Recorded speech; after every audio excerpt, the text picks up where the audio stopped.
Assalamu alaikum wa rahmatullahi wa barakatuh, and welcome to the first ever podcast with your host, Rash. This episode, I speak to Sadiq of Conscious 11. But before we do that, I'd like to briefly tell you about my journey and the creation of the channel Beast Mode. As I mentioned, this is the first ever podcast we are doing on Beast Mode.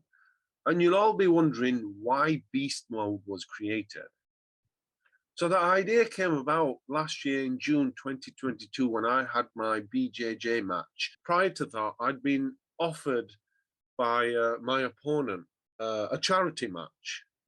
And I sort of looked at him and I thought, well, you've got weight advantage, quite a lot of weight advantage. You've got more experience than I have. I'd only been doing it for a couple of months. And I thought, right, why not? Take it on. And I remember my PT at the time was also giving us advice on getting out of our comfort zone, taking on a challenge.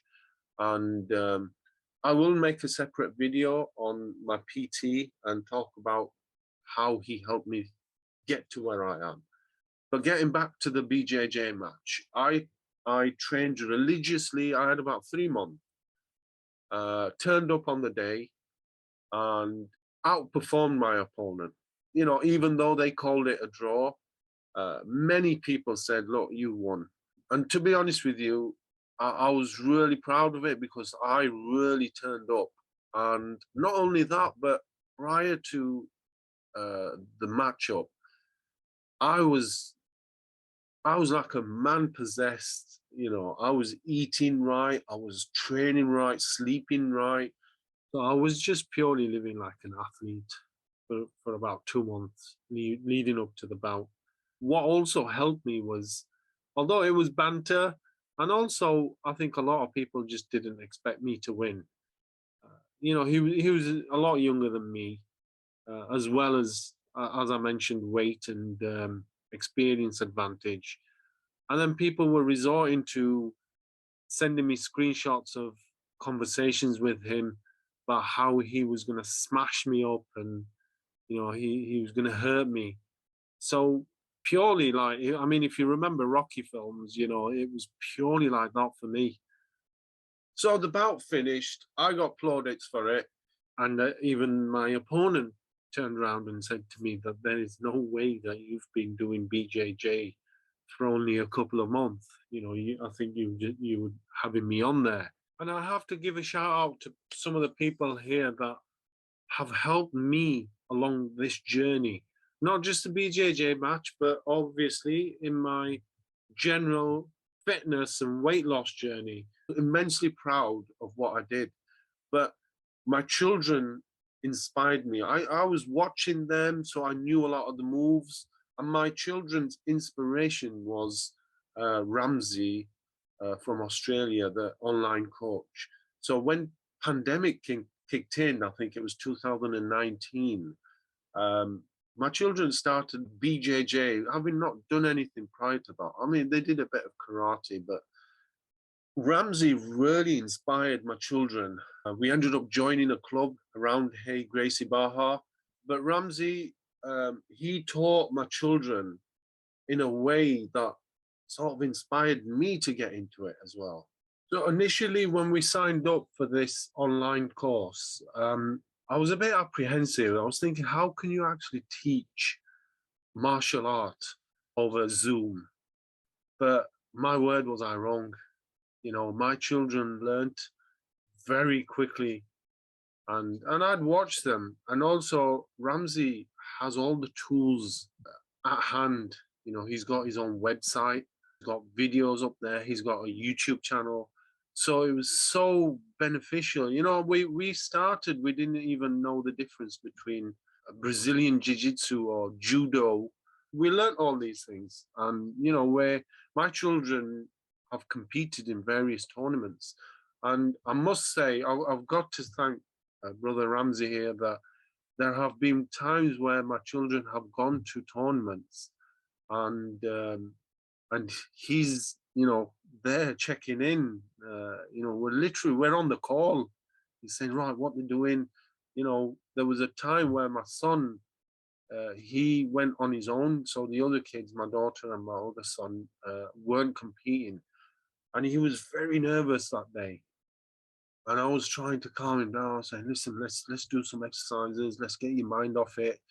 But then I texted Ramzi, where it's day here, it's night there. So Ramzi was up and he was eager to know what's going on. So I explained to him that I said, look, my son Jamal, he's a bit nervous. And he said, right, put him on the phone.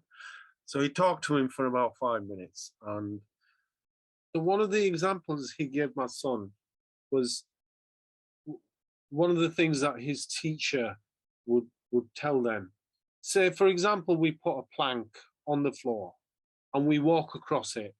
It's really easy to do.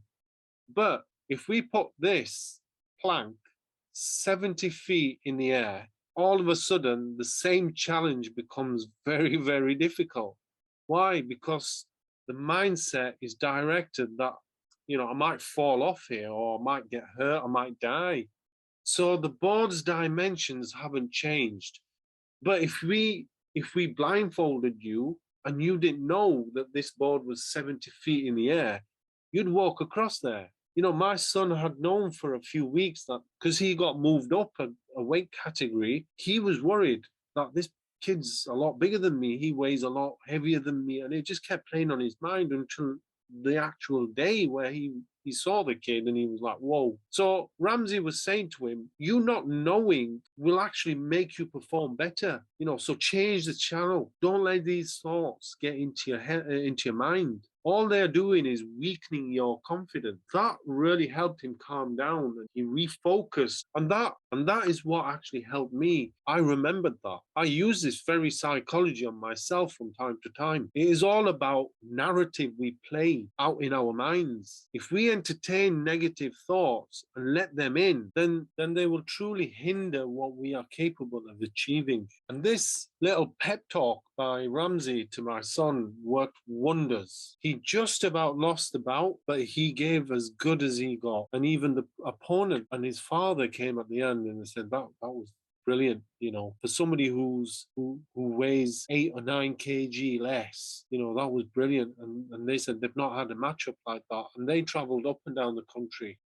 So with that, I do have to thank Brother Ramzi, and please check out his links below and do get in touch with him. And I'd really like to thank Sajawal from Wakefield. You turned up on the day, and honestly, that was like a victory in itself. I remember prior to setting off, we were rolling on the mat and we were just going through the motions. And up to that point, I'd been working on my offensive game quite a lot. And I was thinking, I'm going to try ending the bout. I'd learned a few moves, some submission moves, a couple of choke moves. And I thought, right, I'm going to rely on them. I'm just going to hit him straight away. First 10, 15 seconds, half a minute. Bang, get it over and done with. I don't want to go long distance with this guy. But Sajawal, he showed me the defense. And, we only did about half an hour. Obviously, it was still fresh in my mind by the time we got to the venue and we started. And so that's where Beast Mode was born. So 2022 was a pivotal year. As I said, losing 20 kg, the persistent knee injury that I had that was preventing me doing things no longer bothers me. I pound my knee, I go for runs, I lift weight, I've started lifting weights now. So the reason why I'm reaching out on public platform is because several people have asked me how I was able to lose 20 kg in a year and become very fit. Again, like I said, I suffered with injuries for the last 7-8 years, and I've been able to reverse that process, where I still have the 2 injuries, the back and the knee, but they don't stand in my way. I've carried out research on how to fix my back. So it was pretty amazing I was able to lose 20 kg.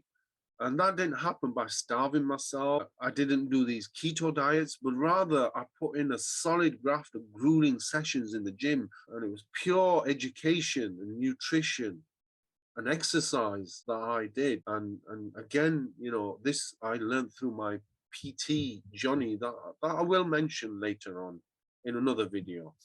So in a nutshell, I decided to map my journey on this channel, Beast Mode, and also on other platforms, Instagram, Facebook, sharing my videos, pictures, in order to encourage others, especially those who keep asking me how I was able to do this. And, they want me to share tips and ideas and also for those who keep praising me and saying nice things about me. They'll say, wow, how did you do it? Wow, you look, amazing. These are all nice things to hear. And for those people, I want to share my journey so it encourages people to do likewise. So the other factor in sharing my past, present, and future journey is that I'm not finished yet. So if I can do it, so can you. I don't claim to be an expert in anything, but if I can motivate people like myself, then that'd be a great achievement for me. So just a little apology there. We were supposed to get this podcast out a few weeks ago, but we've had a few issues, technical issues. Even though the last few remaining Ramadan, there's nothing better to start thinking. So as you will hear in the podcast, these last few remaining days of Ramadan are essential in how you form a narrative in your head that how you're going to proceed. For example, we talk about some of the good habits that are formed in Ramadan and then we carry them on. So without further ado, let's get into this podcast. Assalamu alaikum. Welcome to the podcast, everyone. This is the first ever podcast we are doing on Beast Mode. So today's topic is breaking bad habits. Bet you're wondering how we can break bad habits and the power of mindset. Today we have a guest speaker with us, Sadiq of Conscious 11. She is a trauma-informed NLP master coach and a trainer, and she has helped over 100 women to heal their mindset and their well-being and start living the life that they desire. Welcome to the show, Sadiq. Assalamu alaikum. Wa alaikum assalam, brother. How are you? So, Sadiq, I want to know, and I'm sure our viewers want to know also, how mindset can help with habit formation. I know from my own journey of weight loss and rehab from injuries that the most important thing for me was the habits and the discipline I had. So the question is, I find that most of us struggle with letting go of bad habits and forming new ones. What have you found in practice when you're working with your clients? Interesting question. What I've found in practice is that most of us aren't consciously aware of why we are doing the habits that we're doing and what emotions, feelings, and thoughts are triggering the habits that we are doing. And so any real change happens when we're being the person we want to be in order to have what we want to have. And that being that we need to alter, or as I call it, upgrade, is when we actually become aware consciously of our unconscious patterns. So what's triggering, what emotion is coming up, what are we protecting ourselves from? And when we learn to let go of that and replace that with more positive and powerful emotions, thoughts, feelings, and our drivers are more in alignment with who we want to be, we will get the results we want to have. So in essence, it's who am I being and who do I want to be, and start being who I want to be before I get the results I want. Okay, that's interesting. My question to you would be then, how does someone be something? Can you expand on it? Yes, so there's a really beautiful quote: you've got to be before you can do, and do before you can have. And there's a concept of be, do, and have. And often we can connect to what we want to have, and we can sometimes work out what we need to do. But we forget that the missing puzzle of the jigsaw is who are we being? In that moment in time, who am I being? Am I being someone who life is happening to me, or is life happening for me? And when we're in a mindset of life happening to me, we're focusing more on restrictions, blockages, obstructions, negative emotions, and traumas, wounds, all of which are important because they're a protection method, parts that come up within us to help us because of what we've been through. So I don't really like to use the word negative as such, because they're there and they serve a purpose for what they are, but they will never drive us to where we want to be, to our higher self, if we stay in that zone. You mentioned negativity there.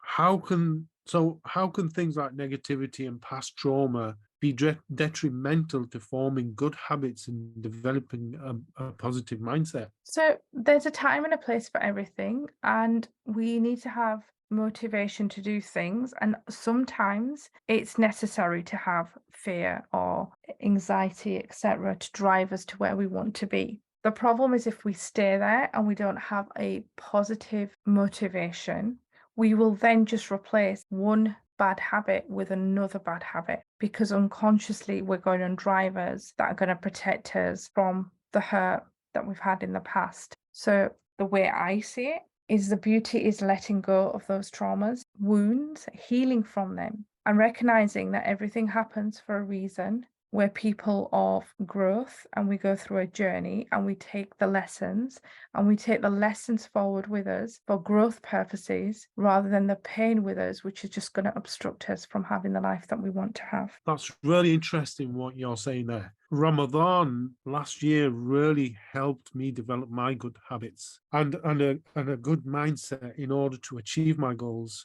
I wanted to feel fitter, not only physically, but mentally as well. My first goal, obviously, was to be able to worship my Lord, read Quran, do my awrad, not so physically, but, not being mentally drained. I wanted to be fitter and happier, where people I love having me around. There was a little blip, when I was unhealthy. I've had this skill where I make people laugh and people feel good about themselves.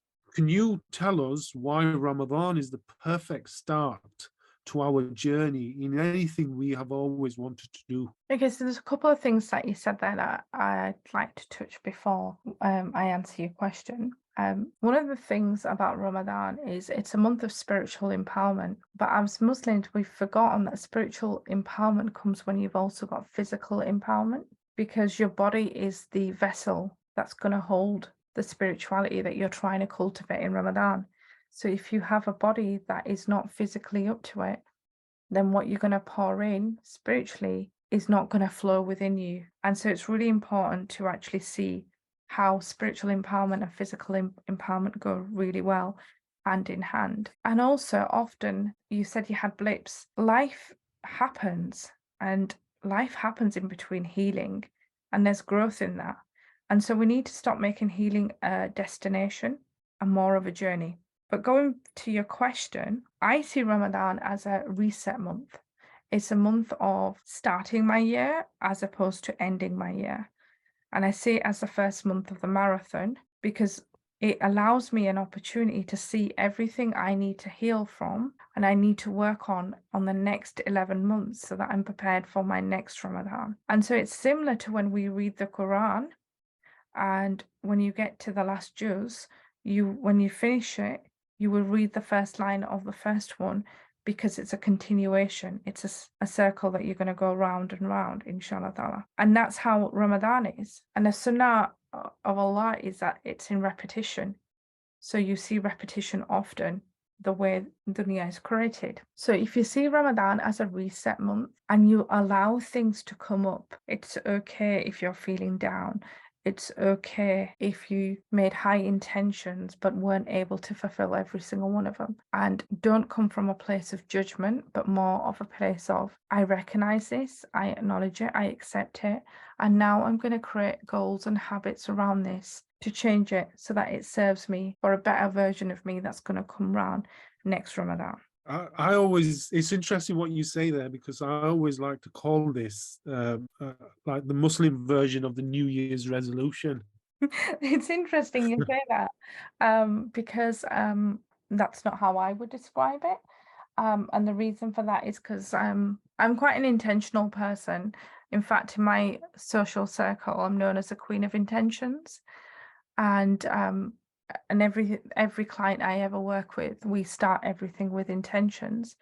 And so if we treat each day as a new start and each night as a reflection of what's gone on, and see our failures as feedback. So okay, that didn't go to plan. What do I need to now tweak so that it does go to plan? And we keep on reevaluating and rechecking and reinstalling patterns that serve us. Then we don't have to treat Ramadan as the New Year's resolution. Every day is an intentional new resolution. It's a new start, a new beginning. And because tomorrow is not guaranteed to anyone, it makes today so much more powerful when you're living it intentionally and being an intentional, conscious, and purposeful being. So if we go back to the good habit, bad habit, I was reading a book recently where the author was saying that we can never get rid of our bad habits. You know, when people say to you, get rid of your bad habits, but the author's saying you can't, you know, they're formed and they're set, sort of ingrained in you. Can you expand on that a little? Yes, of course. I can't say I agree with the author, but what I can say is that it's easier to go back to bad habits because it's our comfort zone. And if we've not healed from what we need to heal from, we'll just replace it with similar bad habits because that's comfortable. And if you look at the personal growth of evolution, the pain gets so bad, so you go onto a downward spiral. And then when you're at the downward spiral, you start working towards the next stage of evolution. That steep climb is often uncomfortable. So what people do is unconsciously they recall that pre going on the change journey, it was comfortable being in that pain as opposed to being uncomfortable in the uncertainty of what's to come. So they want to go backwards. And that's why we go back to our bad habits. But if we start focusing on what we want and we start learning that healing is a journey, not a destination, and that the beauty of life is in the gift of uncertainty, and focus on what gifts the day is going to bring for us. Be an active part of the miracle of our own life.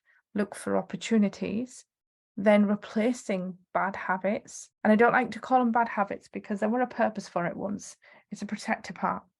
But replacing those habits that no longer serve you with habits that do, and constantly focusing on your vision and your goal makes it really powerful. I've recently been working with someone, and when they came to me, they had no hope for the future. And we've been working on cultivating hope. And in our previous week's session, the client said to me they now had hope for a future. They were looking forward, they had plans. They never thought they could be a certain type of person, and now they knew they were that person. They were being that person. Did they already have the things that they wanted to have? Not yet. They're on a journey. But there was a dream, desire, and hope, which then made it so much easier to let go of habits that didn't serve them and replace them with habits that did. So the primary thing is focus on what you want and plan ahead, make small, manageable steps. Make every habit into a goal with milestones where you're celebrating little wins, you're eliminating your distractions, and you're being your friend, you're being kind. Be your own best friend, I always say. Let go of the judgment. If something doesn't go to plan, it's okay. It's not failure. It's just redirection. And let go of the negative emotions. So often we get imposter syndrome and we get fear of X, Y, and Z. Turn that fear, reframe it, and use it for your inner power and strength as opposed to it stopping you there. And get an accountability buddy. That's powerful. Having someone to say, oh, actually, this has come up. Help me lean into it. Let me sit in this space. Get a coach. Yeah. Whatever you can, focus on what you want and work to it. Focusing on what you want. Now that ties in with my next question. One of the things I learned last Ramadan in the evening time when I've already broken my fast and I'm waiting for Taraweeh to go to the masjid, I would start getting a thought coming into my head telling me to go and get some dessert or go and get a sugary drink, you know, as I deserve it because I've been fasting all day. But you know, I would get up and I'll start doing star jumps, you know, or I'd do like 10 squats or press ups and that would instantly kill the thought. So the question to you is, how important is it to understand what triggers your bad habits and the best way to break bad habits? Okay, so one size does not fit all. That's the first thing. It's really important to find out what is triggering you. So, for instance, somebody could be eating for comfort, somebody could be eating for distraction, somebody could be eating for low self worth. Find your trigger, heal from your trigger, lean into it. I often barter with my unconscious mind and ask, why is this showing up? What do you want from me instead? What can I give you that you will allow me to replace this habit with one that serves me? So, be your own friend, find out what it is, give yourself that. And so for here, if you had bartered with your unconscious mind, your body needed movement, which is why after doing the star jumps, you were no longer hungry. Somebody's unconscious mind might need something else. So even if they followed your protocol, they would still reach out for the cupcake. Find what it is, lean into it, heal from it, and then replace it with a habit that serves you, that is in alignment with your goal, that will allow you to focus on what you want. So here, because one of your goals was to get fit, to have a better physique, spiritual empowerment, connected to physical empowerment, that was in alignment with your goal. So discipline is key then, isn't it? Discipline is key. And what we forget is you don't have to enjoy discipline. You got to just do it, right? And that we're as Muslim taught that from a very early age. Like it's lip service to heart service. You do the rituals when you're younger. You might not have that emotional connection, but you do it. You don't know when the penny is going to drop, when the emotional connection is going to come along. Sometimes it does, sometimes it doesn't, sometimes it ebbs and flows. You just don't know. You keep on doing the ritual. You've got to get up and do Fajr, whether you like it or not, whether it's difficult to read Isha in the summer, you still read it. So anybody who you aspire to be like, if you were to model them, you'd find out that routine and discipline is vital. And it's finding a routine and discipline that works for you and that you're going to stick to it. And if you don't judge yourself. Just get back up. Try and try and try. So just to expand on discipline, I remember the end of Ramadan last year, so I've gone through this process of habits and mindsets subconsciously. I didn't know what they were at the time. And so Ramadan's finished. I started implementing small steps in my daily routine. For example, straight after Fajr, I'd go for a walk with my wife. I'd start making habit of not drinking coffee before 7 a.m. and definitely not drinking any coffee after 12 p.m. Around that time when I was reading about the 5 a.m. club, those people who wake up at that time, and studies show that they are some of the most highly successful people in life. Can we take a lesson from those people? Because isn't this what the Islamic scholars allude to? That time of Fajr and all that. So we can take a lesson from them, but let me just address one thing first. If you're going to get up at 5 a.m. in the morning and you haven't sorted out your sleep pattern or routine, you're going to burn out. So in order to get up at 5 a.m. in the morning to be productive, you got to make sure you're getting to bed early. Yeah. And you've got to make sure that you're having the right amount of sleep that you physically need. And that's very different person by person.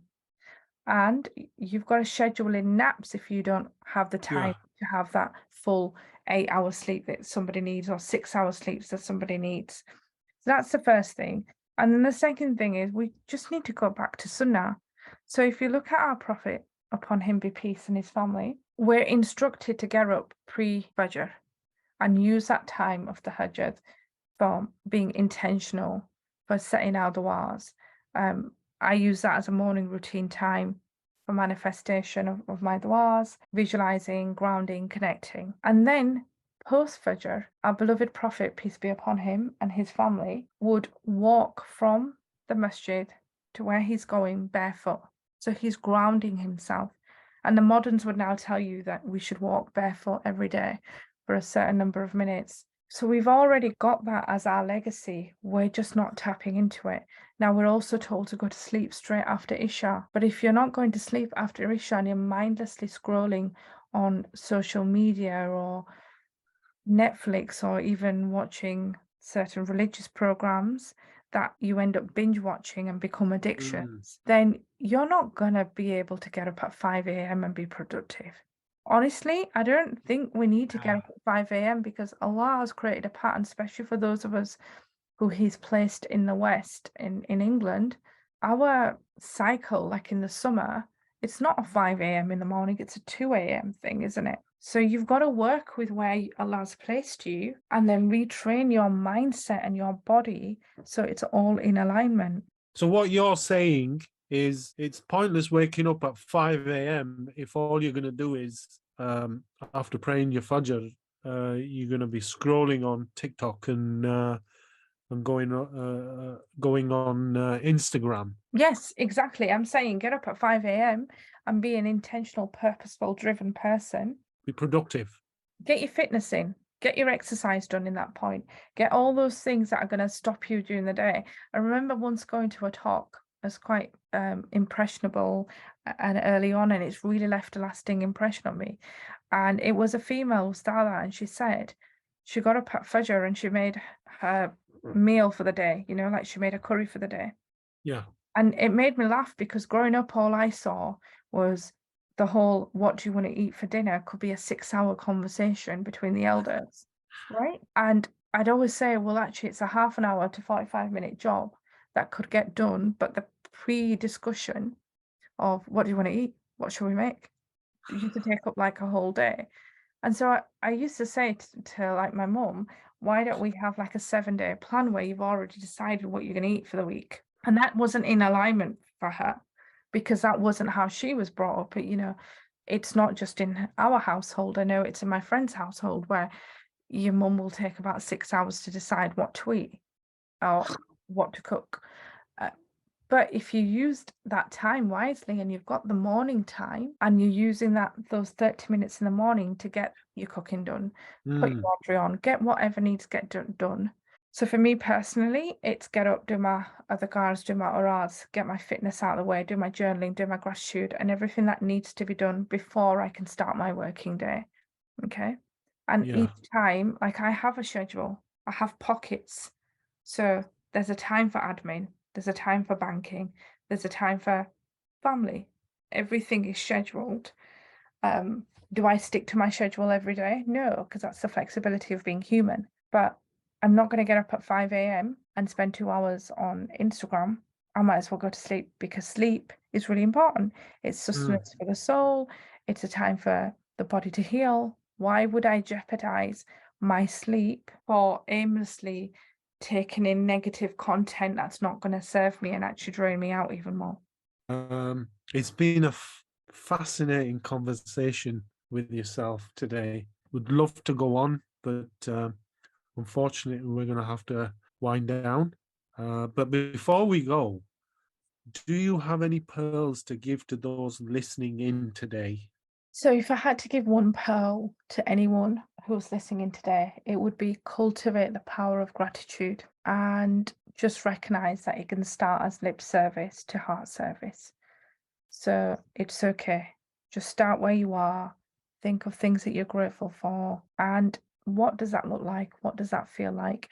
And start immersing yourself into the power of gratitude and then work towards changing your mindset and your goals. So if one of your goals is to change your mindset, do shukr for it already. Alhamdulillah, Allah has given me a growth mindset and I use it for my greater good. And so just start using the power of gratitude to quantum leap. Start using the power of gratitude in wherever you are, moments of thankfulness. So if something comes up, recognize it, note it, so that you can remind yourself when you're not having those moments, but I did have it. I can tap into it. It's always with me. That's pretty powerful. That definitely resonates with me. Alhamdulillah. Alhamdulillah. It was a great honor having you on the podcast today. Thank you very much. Thank you for inviting me. You're welcome. And for the viewers who want to know more about Sadiq, please check out her Conscious Muslimah Mindset membership, and you can find all the links below. And I will see you all next week when I go deeper into my own journey. Take care.